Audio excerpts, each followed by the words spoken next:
એટલે ધર્મની વ્યાખ્યા સમજી લઈશું આપણે કે ધર્મ છે ને, ધર્મ એટલે શું? બરાબર, સાદી વ્યાખ્યા છે કે ધર્મ છે ને આનંદ સુખનો માર્ગ છે. ધર્મ is all about Bing happy. એટલે ધર્મ છે ને આનંદ સુખનો માર્ગ છે. અને dharma is all about getting transformed. ધર્મ છે ને પોતાને બદલવાનો માર્ગ છે.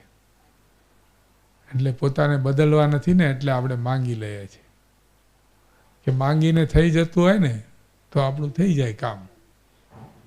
આપણે બદલવું ન પડે. અને આપણે ન બદલીએ ને તો આપણો ધર્મ થાય નહીં. તો શું બદલવાનું છે આપણે? તો કે આપણે છે ને અનાદિથી આપણો કોઈ સૌથી મોટો દુશ્મન હોય ને તો આપણે પોતે. એવું કંઈ બને? આપણે કંઈ આપણા દુશ્મન હોય તો આપણા દુશ્મન કઈ રીતના છીએ આપણે? કારણ કે છે ને આપણે આત્માનું વિસ્મરણ કરી નાખીએ અને શરીર તરીકે જીવીએ છીએ. આપણે આત્માનું વિસ્મરણ કરી દઈએ છીએ અને શરીર તરીકે જીવીએ છીએ. એટલા માટે આપણે આપણા દુશ્મન છીએ. આપણે આત્માની સામે જોતા નથી, આત્માનું હિત જોતા નથી. આપણે માત્ર શરીરનું હિત જોઈએ છીએ અને આત્માનું અનંત નુકસાન કરતા હોઈએ છીએ. એટલે આપણે આપણા દુશ્મન છીએ. બાકી સંસારમાં જે આપણા દુશ્મનો દેખાય છે ને, જે પણ દુશ્મનો હોય ને આપણા, એ તો આપણો ખાલી હિસાબ છે. એ તો આપણો ઓલું સુપર નેચરલ એઆઈ છે ને એનો હિસાબ છે કે ભાઈ આપણે કોઈકને કર્યું હતું એ આપણને કરે છે.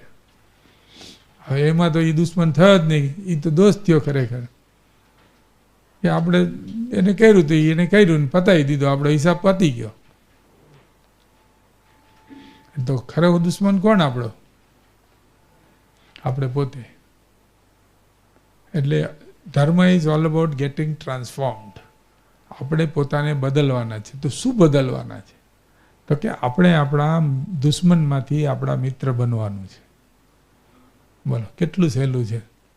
આ ધર્મની વ્યાખ્યા છે કે આપણે આપણા વર્સ્ટ એનિમી છીએ, હવે આપણા બેસ્ટ ફ્રેન્ડ બનવાનું છે.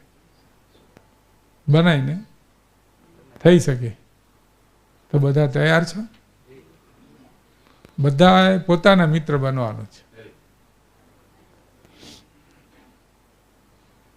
અને જો આપણે આપણા મિત્ર બન્યા ને તો પછી આપણને કાંઈ વાંધો નહીં આવે.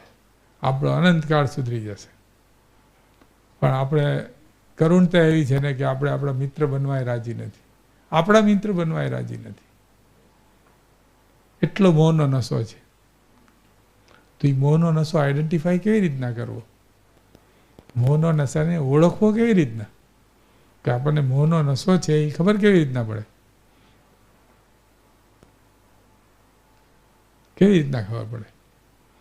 તો કે આપણે છે ને તાવ આવે ને ત્યારે થર્મોમીટરથી તાવ માપીએ.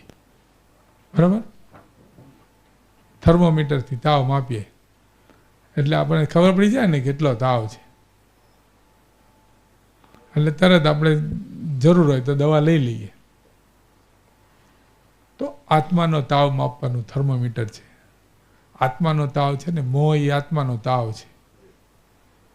જે મોહ છે ને અનાદિનો, એ આત્માનો તાવ છે. એ તાવ માપવાનું થર્મોમીટર શું છે? તો કે મને શું ગમે છે? પોતાને પ્રશ્ન કરવાનો. મને શું અતિ પ્રિય છે? મને શેના વગર ન ચાલે? મારી શું ઈચ્છાઓ છે? શેના વગર હું જીવી ન શકું? આ બધું વિચારીએ ને એટલે ખબર પડે કે આ બધું સંસાર ને સંસાર રિલેટેડ આન્સર આવે ને એટલે સમજી જવાનું કે આપણે મોહનો તાવ બહુ તીવ્ર છે. જે ઈચ્છાઓ છે ને એ આપણું એન્જિન છે. એ એન્જિન આપણને દોડાવે છે અનાદિથી, બહાર દોડાવે છે. અને આત્મા અંદર છે એટલે આત્માની વિરુદ્ધ દિશામાં દોડાવે છે. એટલે એને બહિરાત્મા કહેવાય. એટલે બહિરાત્મપણું છે. અને જેને આત્મપ્રાપ્તિ કરવી હોય ને એને આત્મસન્મુખ બનવું પડે.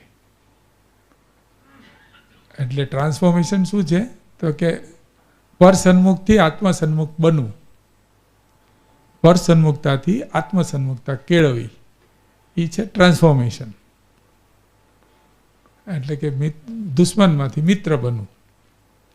તો આ ટ્રાન્સફોર્મેશન કરીએ તો આપણે આપણા મિત્ર બનીએ, તો આપણને આત્મપ્રાપ્તિ થાય.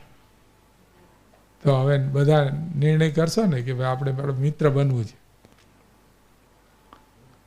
ભલે અઘરું કામ છે પણ જેટલા અંશે થાય એટલા અંશે તો કરશું ને આપણે. અને એટલે દુશ્મની તો બંધ કરશું ને. એમ આત્માની અગેન્સ્ટમાં કામ કરવાનું તો બંધ કરી શકાય ને. હવે અગેન્સ્ટમાં કામ કરવાનું બંધ કરશું.